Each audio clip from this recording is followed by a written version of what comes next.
Good afternoon, everybody. In today's video, I'm going to describe one act play. One act play. The title of this one act play is Matter of Husband. Matter of Husbands. Matter of Husbands is the play. It's a play. यो एउटा short play हो. A Matter of Husbands. Yes, is missing there.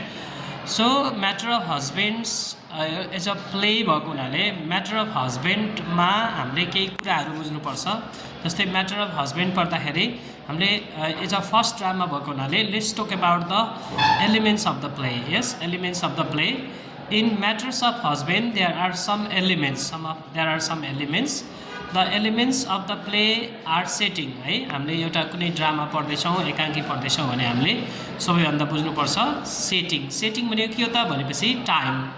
Time means the time and date in which the events of the play take place.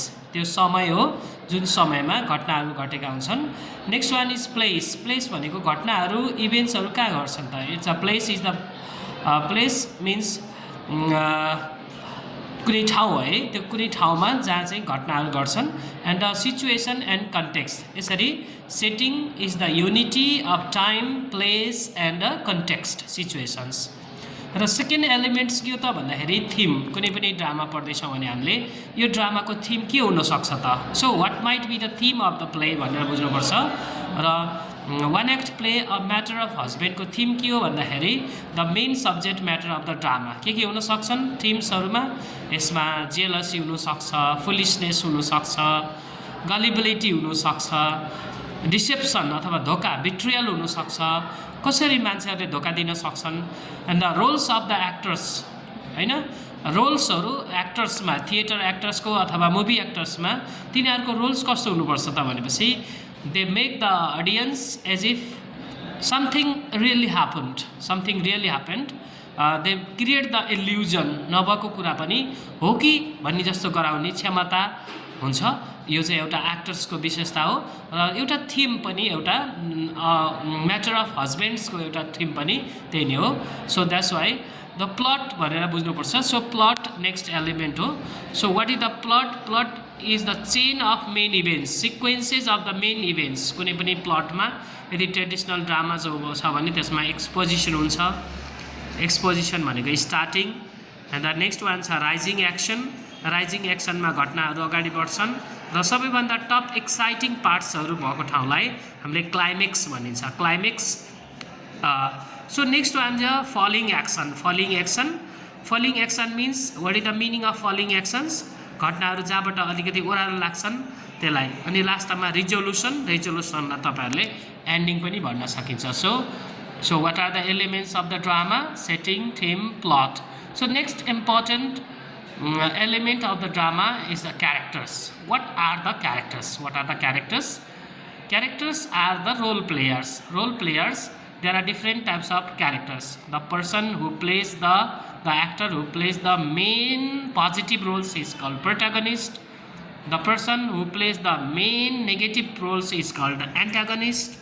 There are major supporting characters, you can say secondary characters also, and there are some minor characters.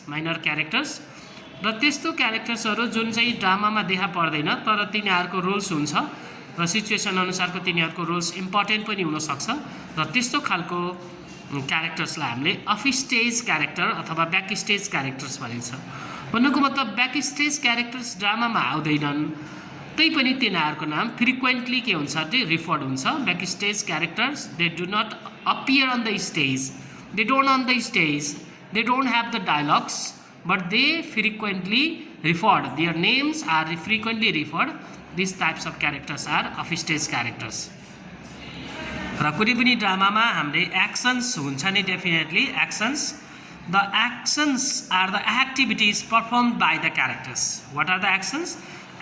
Actions are the activities performed by the क्यारेक्टर्सले स्टेजमा गएर गर्ने पर्फर्मेन्सलाई हामीले actions भनिन्छ। कुनै पनि ड्रामामा actions नभइकन ड्रामाको स्टोरी लाइन अथवा प्लट अगाडि नबढ्ने हुनाले actions are very important in the drama. So next thing is that dialogues. Dialogues are the statements. They are the statements, expressions. They are spoken by the characters, uttered by the characters. The dialogues are also very important elements of the drama. Okay. So, well, all of you, तपाईहरुलाई मैले एलिमेन्ट्सहरुको बारेमा describe गरेँ र मैले just as I have said matter of husbands है husbands that D S is missing matter of हस्बेन्डमा कस्तो खालको क्यारेक्टर्स छन् त what are the characters in the drama भनेर डिस्क्राइब गर्दैछु so this is the slide that is made by myself the students of the classroom purpose. Then I am sharing this. There are three main characters. This but they in the play they are earnest young women. So you earnest young woman. You say Alfred's ko wife ani ho. So she is innocent person.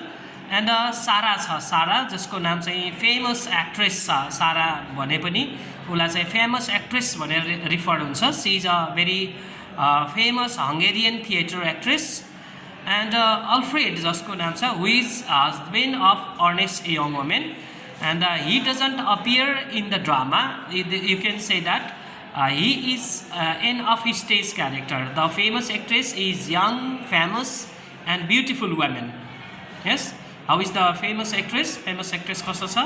She is young, she is famous and she is beautiful woman. She is indeed, that is by the ordinary woman. Outwardly she looks innocent, एकदम innocent, clever, wise, stunning देखे पनि and harmless देखे पनि. In reality, how is that famous actress? In reality, she is cunning, means over clever and wicked. She is wicked, corrupt स्वभावको छ because she lures, she attracts others husband या अरूको श्रीमानलाई उसले आकर्षित गराएर आफ्नो रुममा राखेको हुन्छ जुन लेटर वान हामीलाई थाहा हुन्छ that's why she is not a good character in the drama and she has affair with Alfred who is the husband of the earnest young वुमेनको चाहिँ हस्बेन्ड हुन्छ by profession he is a liar she is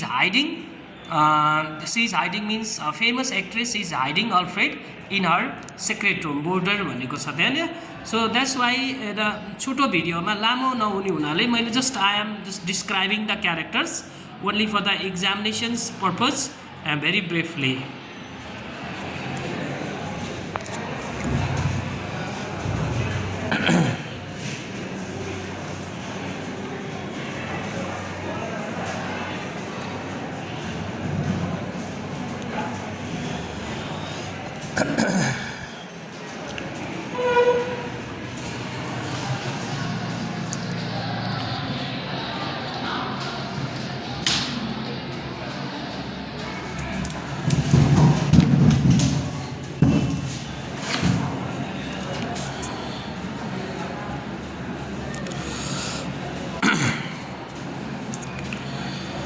So still I'm talking about the characters. So while talking about the characters of a matter of husbands, earnest young woman is straightforward छ उ चाहिँ सिधा छ सोझो छ innocent छ you can say M-E-E-K mix छ र यो अरूले जे भन्यो त्यही पताउँछ यो सेन्समा यसलाई हामीले गलिबल पनि भन्न सक्छौँ गलिबल GULLIBLE गलिबल कस्तो रहेछ earnest young women is straightforward gullible innocent she loves her husband and उसलाई के डर छ कि मेरो हस्बेन्ड अरूले लैदिन सक्छ भन्ने डर पनि छ she is shocked to know that famous actress has taken her husband away from her almost अब चाहिँ फेमस एक्ट्रेसले मेरो हस्बेन्डलाई टाढा लैदिन्छ भन्ने जस्तो थाहा पाइसकेपछि she is worried she is sad she is desperate she is restless है she goes to the actress and asks her to reason her husband उसले चाहिँ आफ्नो हस्बेन्डलाई माग्नलाई जान्छ किनकि उसले के शङ्का गर्छ भने what she doubts is that her husband Alfred has been taken by her husband is taken by next person but she is fooled by the famous actress in the play Alfred is off stage character as I said earlier he is earnest a young woman's husband he has affair with famous actress जसको नाम सारा हुन्छ त्यससँग उसको affair छ. He has been hiding in the boudoir, the secret room of the famous actress. He appears at the end of the play when famous actress calls him to come out. He is cheating his meek wife. सोझो वाइफलाई उसले के गरिरहेको छ? Cheating गरिरहेको छ. He is a cheater. He is a cheater.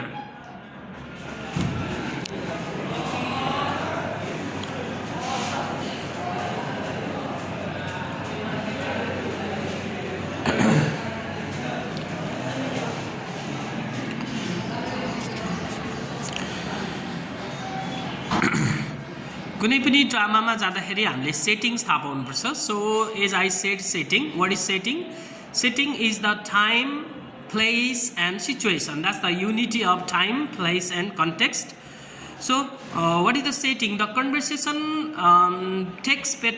takes place between two women. The conversation between two women takes place on the stage of theater. A theater that is Hungarian theater, right? The कस्तो छ त भनेपछि the stage has been designed as the apartment of actress, yes, famous actress apartment. Actress apartment means famous actress apartment. It looks exotic, very rich, with chairs of golden color and sofa, very expensive sofa, curtain. Yeah, all these things indicate that the apartment belongs to a rich person. And a curtain is hanging there. The time is late afternoon, noon अथवा late afternoon भनौँ यहाँ, late afternoon. The earnest woman is sitting there waiting for famous actress, famous young actress. She looks nervous and restless. Yeah, सुरुमा जुन पर्दा खुल्छ हामीले के देख्न सक्छौँ भने there is a young earnest young woman. What is she doing? She is sitting there and she is looking nervous and restless. है, एकदम restless देखिन्छ त्यहाँनिर, because she believes that her husband has been stolen by another woman. So of course आफ्नै शिरमा नै कसैले लैजाँदैछ अथवा कसैले चाहिँ चोरी राखेको छ भन्दाखेरि definitely wife doesn't like, then she is also very nervous about that.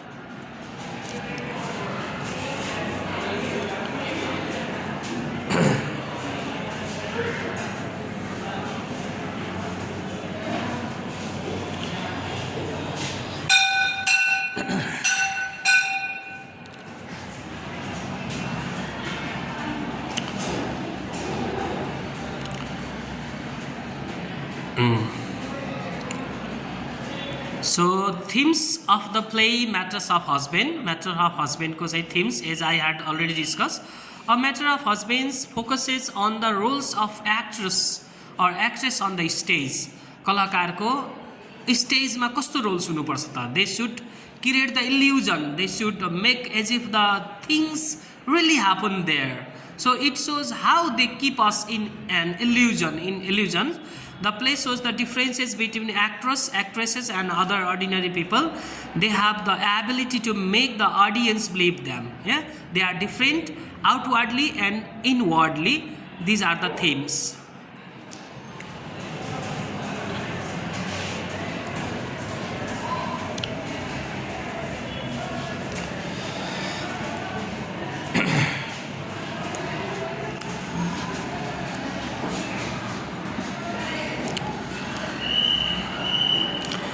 As I said, after the themes को जानकारी भइसकेपछि हामीले plot पढ्छौँ. Plot, as I said, plot. What is plot? Plot is the series of major events, sequences of the events. कुन घटना घटेपछि कुन घटना घट्छ त्यसलाई serial wise प्रेजेन्टेसनलाई हामीले plot भनिन्छ. Matter of husbands को चाहिँ plot के हो त भनेपछि in the beginning of the play, earnest young woman enters the famous actress drawing room. When the famous actress comes there, the earnest young woman implores, means requests her to return back her husband back. उसले के भन्छ भने give me my husband back भन्दै चिच्चाउँछ. मेरो husband फिर्ता ले, तैले मेरो हस्बेन्ड चोरेछस् प्लिज भन्दै रिक्वेस्ट गर्छ, रुन कराउनपट्टि लाग्छ. The famous actress denied to have taken her husband. I haven't taken your husband. How did you say that I have taken your husband भन्दै उ चाहिँ उल्टै रिसाएको प्रिटेन्ड गर्छ famous actress. She demands an explanation that why she is being blamed. किन चाहिँ blamed गरेको भनेर त्यहाँनिर उले किन ब्लेम गरेको, के कुराले गर्दा तँलाई ब्लेम गरे जस्तो लाग्यो भनेर उले डिस्कस गरेको हुन्छ.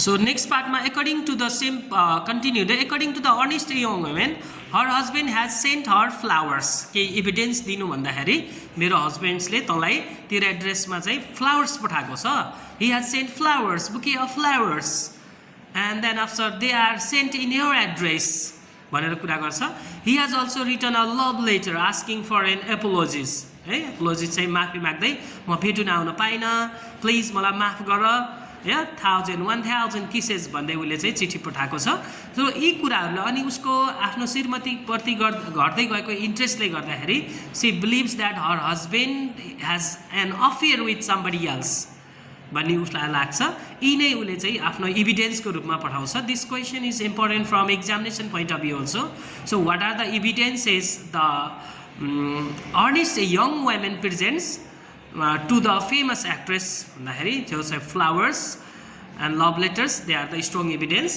and he is ignoring her. The famous actress tries to convince the honest young woman that her husband planned this scheme to receive greater affection from her. The honest young woman is convinced by her logic. यहाँनिर के भन्छ भन्दाखेरि मैले तिम्रो हस्बेन्डलाई लिएको छैन so your husband has been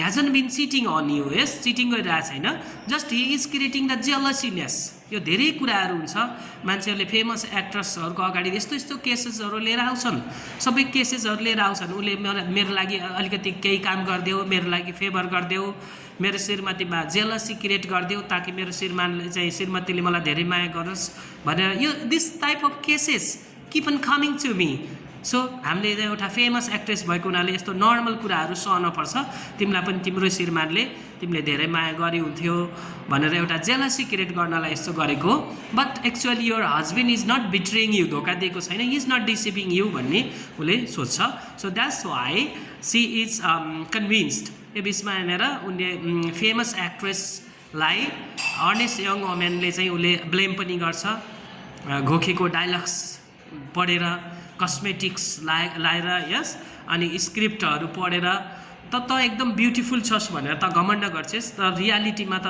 चाहिँ talented पनि छैनस् ब्युटिफुल पनि छैनस् म सिम्पल हाउसवाइफ भए पनि तैले जस्तो मेकअप गर्ने त म पनि चाहिँ हुन सक्छु होला भनेर she just blames that anyway whatever the famous actress becomes able to convince the earnest young woman that she has not cheated or taken her husband.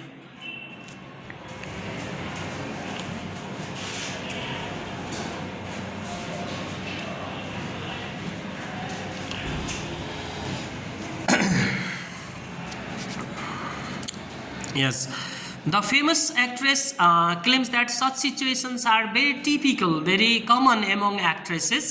Many co-workers, even supervisors, approach her